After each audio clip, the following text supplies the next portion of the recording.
성도님들, 이솝이라는 사람을 잘 아시지요? 우리가 흔히 이솝우화라고 부르는 그 이솝 말입니다. 그 이솝이 어렸을 때의 일입니다. 어느 날 이솝은 자신의 주인에게 목욕탕에 사람이 얼마나 많은지를 한번 보고 오라는 지시를 받고 목욕탕에 가게 되었습니다. 목욕탕에 간 이솝은 큰 돌이 땅에 박혀 있는 것을 보았습니다. 목욕탕에 드나들던 사람들이 돌에 걸려 넘어질 뻔하기도 하고 그로 인해 다치기도 했습니다. 그때마다 사람들은 돌에 대고 마구 욕을 퍼부어댔습니다. 그런데 정작 누구 하나 그 돌을 치우는 사람이 없었습니다. 이솝은 곰곰이 그 돌을 누가 치우는지 계속해서 지켜보았습니다. 그러던 중 한 남자가 목욕탕에 들어가려다가 돌에 걸려 넘어질 뻔했습니다. 그러면서 이렇게 혼자 중얼거렸습니다.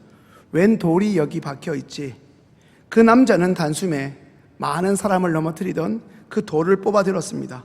그리고는 손을 털고 목욕탕으로 들어갔습니다.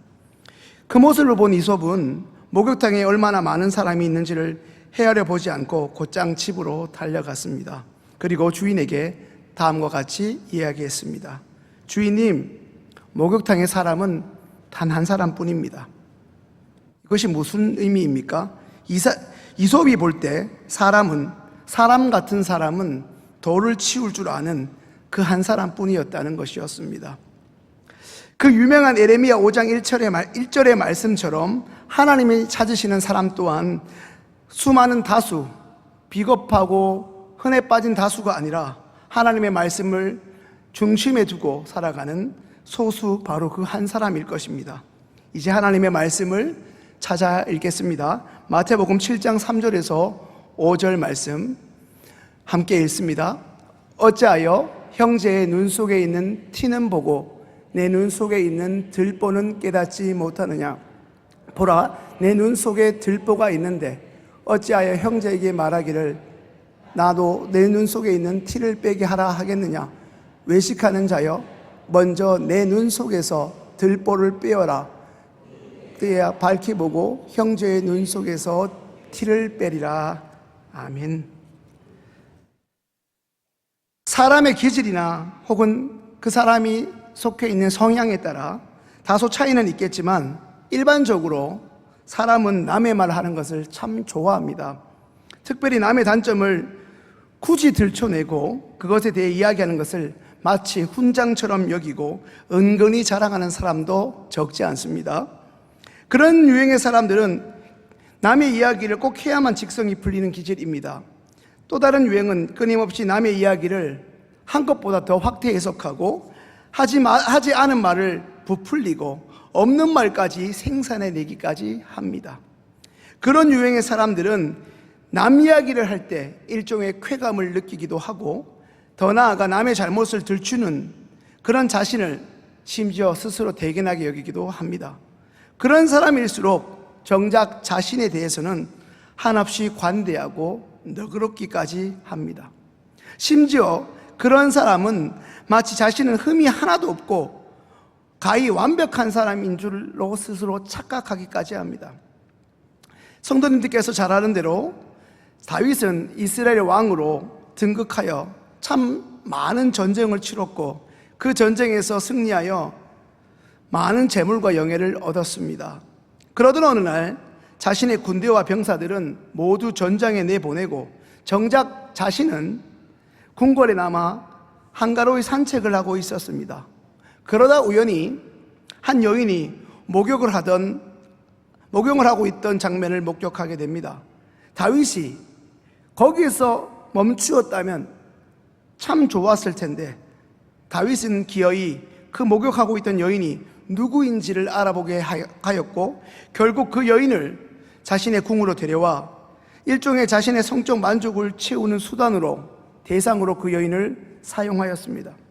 그로 인해 그 여인은 임신을 하게 되고 그 임신의 결과가 드러날까 두려워진 다윗은 자신이 범한 여인의 남편, 자신의 충신인 우리야 장군을 전장에서 부르고 자신의 아내와 동침하도록 유도를 해보지만 역시나 충성스러운 군인 우리야는 지금 자신의 부하들이 전장에서 생사를 넘나들고 있는 전쟁 중인 상황에서 그저 자신은 한가롭게 아내와 단둘이 시간을 보낼 상황이 아니라며 칼같이 거절합니다. 이런 우리아의 거절로 자신의 계획에 차질이 생긴 다윗은 결국 요압 장군에게 명령을 내려 우리아를 최전방에 일부러 배치하여 전장에서 그가 죽도록 하였습니다. 이것은 일종의 살인교사입니다. 갑작스러운 남편의 죽음으로 슬퍼하고 있는 아내 바세바를 위로하기는커녕 오히려 그때를 절호의 기회로 삼은 다윗은 바세바를 많고 많은 자신의 아내 중에 한 사람으로 취하고 맙니다. 오늘 우리에게 주어진 본문은 다윗이 이 바세바를 범한 후에 다윗에게 일종의 두려움이 어느 정도 상쇄되어 갈 무렵 하나님의 사람 나단을 통해 일어난 이야기입니다. 사무엘하 7장에서도 등장하는 오늘 본문의 선지자 나단은 고관 대적이 함께 있는 궁으로 와서 왕께 드릴 말씀이 있다며 수많은 사람들 앞에 다윗에 대하여 입을 열기 시작합니다. 말 한마디로 사람을 죽이기도 하고 동시에 살릴 수 있는 당시 절대 권력자라 할 수 있는 다윗 왕 앞에서 우리가 잘 아는 이솝 우화처럼 나단은 하나의 우화를 꺼내어 다윗 왕의 제약을 하나씩 들춰내기 시작합니다. 왕이 되기 전 양을 치는 목동으로 자신의 경험을 되돌아보며 다윗은 나단의 이야기를 꽤나 진지하고 때로는 너무나 재밌게 나단의 이야기를 경청하곤 했습니다. 다윗은 나단의 이야기 중간중간에 때로는 탄식으로 때로는 격한 분노로 반응하기도 했습니다. 그러다가 결정적인 한마디를 나단 선지자에게 내뱉습니다. 그런 사람은 살아계신 하나님을 두고 맹세하노니 반드시 죽어 마땅하다 말씀합니다. 계속해서 다윗은 이런 자는 그 양 새끼를 4배나 갚아주어야 한다는 일종의 현실적인 보상책도 제시했습니다. 자신의 이야기를 듣고 분노하던 다윗의 이와 같은 반응을 자세히 살펴보던 나단 선지자가 회심의 일격과도 같은 한마디 말로 다윗 왕에게 어퍼컷을 날려버립니다. 아타 하이시.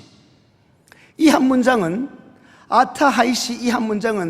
신대원에 입학한 후 히브리어 원문 수업을 듣던 저에게 지금까지 잊혀지지 않는 한 문장입니다. 물론 문장이 짧아서이기도 하죠.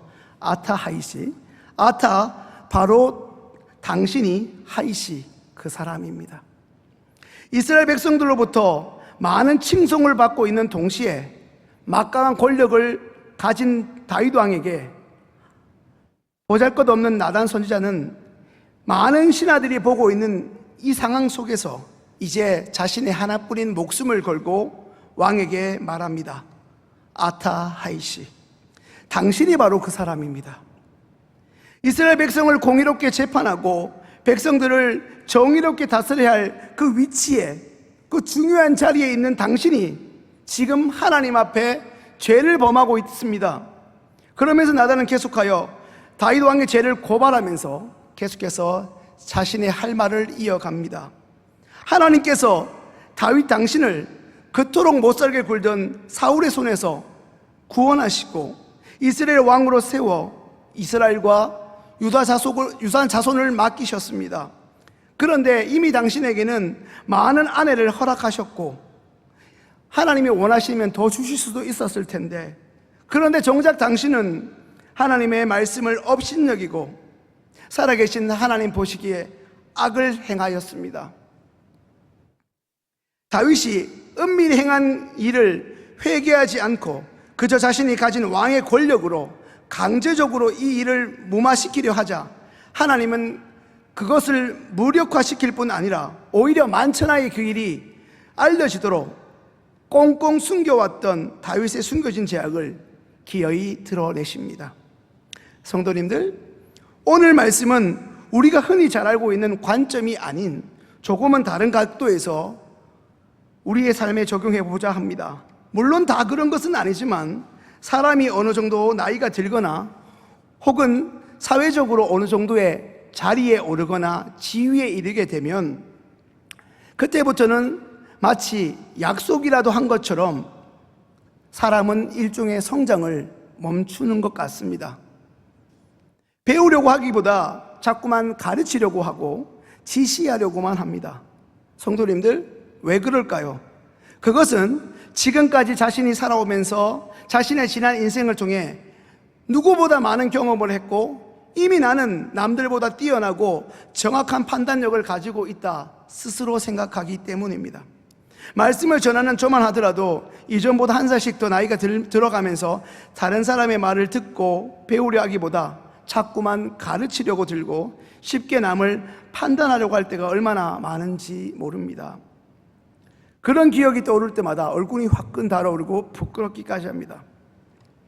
더군다나 불과 2년 전까지 청소년들과 청년들을, 심지어 장애우들을 지도하는 입장에 있다 보니 알게 모르게 그들로부터 듣고 배우려 하기보다 자꾸만 가르치려고 들 때가 많습니다. 어느새 우리는 나의 생각과 지식 그리고 나의 경험들을 일종의 내가 가진, 남들에게 서스럼 없이 제시할 수 있는 일종의 모범 답안으로 여기며 적지 않게, 때로는 대놓고 그것을 남에게 강요하며 살아갑니다. 또한 자신의 모범 답안을 근거로 우리는 삶의 현장에서 우리가 만나는 주변 사람들을 일말의 고민 없이 쉽게 판단하고 심지어 아무런 재책 없이 정죄하기도 합니다. 그런데 더 충격적인 것은 오늘 아침 혹은 며칠 전 혹은 몇 달 전 우리가 비판하고 비난하고 책망하고 심지어 혐오했었던 그 일이 나에게도 충분히 일어날 수 있고 내가 그 일의 가해자가 될 수 있음을 인식하고 인정하는 사람이 결코 많지 않다는 것에 있습니다. 심지어 교회에서도 이와 같은 일들은 비일비재하게 일어납니다.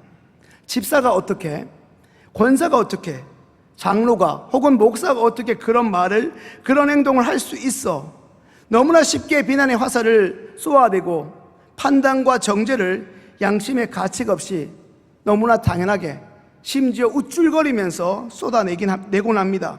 하지만 그동안 내가 행했던 그 숱한 비난과 내가 내뱉고 쏟아낸 수많은 말들과 그 말의 내용들이 그 누구보다 나에게 먼저 적용되어야 하고 내게 먼저 적용되어야 할 기준이며 적용 대상이 바로 오늘 말씀을 전하고 동시에 듣고 있는 우리라는 사실을 우리가 여전히 인식하지 못하고 있다는 것입니다.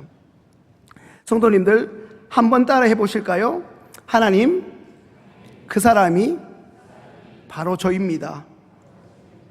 예, 나단이 책망했던 아타하이시, 만약 오늘 바로 이 자리에 나단 선지자가 있다면 그 책망을 들어야 할 사람, 그 책망의 당사자, 더 나아가서 그 책망을 듣고 다시금 하나님 편으로 돌아서야 할 사람은 다른 사람이 아니라 아타하이시, 그 사람이 바로 우리라는 사실입니다. 정작 우리는 살아계신 하나님 앞에서 자신의 추함과 악함을 보지 못한 채 여전히 아무런 양심의 가책도 없이 우리 자신이 하나님인 것처럼, 하나님인 양, 하나님이 허락하신 우리 주변의 소중한 존재들을 너무나 쉽게 판단하고 비난합니다. 심지어 우리의 그런 쉬지 않는 비판과 비난으로 인해 귀한 기체를 공동체에서 떠나버리게 만들기도 합니다. 서두에 함께 읽었던, 우리가 머릿속으로 잘 알고 있는 신약 마태복음 7장의 말씀, 어찌하여 형제의 눈 속에 있는 티는 보고 내 눈 속에 있는 들보는 깨닫지 못하느냐 라는 말씀을 기억하실 것입니다. 너무나 잘 알고 있는 말씀이지만 우리가 여전히 이 죄 가운데 있음을, 여전히 이 죄악을 행하고 있는 자가 우리임을 깨닫지 못합니다. 성도님들에게 하는 것이 아니니 오해 마시고, 누군가를 지적할 때 손가락을 잘 보십시오. 두 손가락은 누군가를 지적하고 있지만 나머지 세 손가락은 남을 지적하고 있는 나를 향하고 있다는 것입니다. 남들이 나를 욕하고 나를 비판하는 것은 단 몇 초도 용납하지 못하면서 내가 남을 비난하고 손가락질하는 것은 너무나 당연하게 여기고, 더 나아가 남을 비난하고 헐뜯고 있는 자기 자신을 정당하다 여기며, 더 나아가 우리는 스스로를 누구보다 의롭고 경건하다고 여긴 채 오늘 이 말씀을 듣고 있는지도 모릅니다. 오늘 말씀을 묵상하면서 예전에 책에서 보았던 문장 하나가 생각이 났습니다. 자신에게는 냉철하고 남에게는 관대하라고 말입니다. 그런데 사실 우리는 자신에게는 냉철하고 남에게는 관대라는 이 말을, 이 문장을 그 반대로 적용하는데 익숙하지 않습니까? 타인에게는 일초의 주저함 없이 손살같이 비판과 비난의 칼을 들이대지만, 정작 나에게는 느긋할 정도로 너무나 관대하다는 사실입니다. 이제 로마서 2장 1절의 말씀을 함께 읽습니다. 함께 읽습니다. 그러므로 남을 판단하는 사람아, 누구를 막론하고 내가 핑계하지 못할 것은 남을 판단하는 것으로 내가 너를 정죄함이니 판단하는 내가 같은 일을 행함이니라. 아멘. 방금 읽은 로마서 2장 1절 말씀을 통해 남을 비난하는 것이 동시에 자기 자신을 정죄하고 있다는 사실을 새삼 깨닫게 됩니다. 오늘 우리는 주어진 본문의 말씀을 통해 다윗이 그토록 분노하면서 죽어 마땅하다고 정죄한 사람이 바로 우리 자신임을 인정하지 않을 수 없습니다. 동시에 그 다윗이 나임을, 그 다윗의 마음이, 다윗의 제약이 오늘 말씀을 듣고 있는 저와 성도님들에게도 여전히 존재하고 있음을 깨닫게 됩니다. 평생 인도의 빈민을 섬겼던 마더 테레사를 아실 것입니다. 그녀가 생전에 이런 말을 한 적이 있습니다. 계속해서 쉼없이 누군가를 평가하고 비판하고 있다면 정작 그들을 사랑할 시간이 없을 것이다. 오늘부터 우리는 다른 사람을 평가하고 비판하고 비난하고 정죄하는데 우리 남은 시간과 열정을 낭비하기보다는 마더 테레사의 말처럼 우리에게 허락하신, 아니 우리를 믿고 맡겨주신 수많은 영혼들을 사랑하는데, 섬기는데, 하나님께로 이끄는데 우리에게 허락하신 시간과 은사와 재능과 물질을 기꺼이 사용해야 할 것입니다. 그것이 또한 우리 주님이 오늘 이 말씀을 전하고 듣는 우리 모두에게 주신 사명이기 때문입니다. 요한복음 13장 34절과 35절 말씀을 읽습니다. 새 계명을 너희에게 주노니 서로 사랑하라. 내가 너희를 사랑한 것 같이 너희도 서로 사랑하라. 너희가 서로 사랑하면 이로써 모든 사람이 너희가 내 제자인 줄 알리라. 아멘. 성도님들, 아멘이십니까? 우리가 주님의 계명인 이 사랑을 실천하기 이전에 가장 먼저 해야 할 일이 있다면 이제 다른 이들을 향한 판단을 멈추고 정죄하는 일을 중단하는 것입니다. 오늘 말씀을 들은 우리가 더 이상 말씀을 듣기만 하는데 익숙할 뿐 아니라 더 나아가 하나님이 들려주시는 말씀 그대로 실천하는 자로 소개되고 살아갈 수 있게 되기를 간절히 소망합니다. 먼저 우리에게 다윗이 남의 이야기처럼 분노했던 그 이야기가 사실상 자신의 어물과 제약이었던 것처럼 지금까지 우리가 타인에게 쏟아부었던 그 수많은 말들이 사실 나의 허물이었음을 하나님께 먼저 솔직히 시인하고 고백하여 하나님이 원하시는 모습으로 돌아설 줄 아는 시행의 믿음의 사람들이 다 되실 수 있기를 소망합니다. 주님의 은혜와 성령의 역사로 그렇게 돌아서 삶이 이전과 완전히 달라지게 될 저와 성도님들의 심령에 기름 붓듯 예수 그리스도의 십자가 사랑이 다시 한번 풍성하게 부어질 수 있기를 소망합니다. 그리하여 우리 존재 자체가 곧 하나님의 영광 될 수 있기를 주님의 이름으로 간절히 축원합니다. 기도하겠습니다. 하나님 아버지 감사합니다. 오늘도 1부, 2부, 3부 예배를 통해서 은혜 주시고 주님의 몸된 시흥교회 곳곳으로 봉사하게 하신 것을 감사합니다. 이제 말씀을 듣기만 하는 자들이 아니라 들려주신 말씀, 들은 말씀, 묵상한 말씀을 살아내는 자, 이제 남을 비판하고 정죄하는 데 익숙하고 그것을 위안거리로 삼는 것이 아니라 살아가지 못했음에 회개하며 사랑하는 것, 섬길 수 있음에 기뻐하는 하나님 원하시는 그리스도인들 다 되게 하여 주옵소서. 감사하며 예수님의 이름으로 기도합니다. 아멘.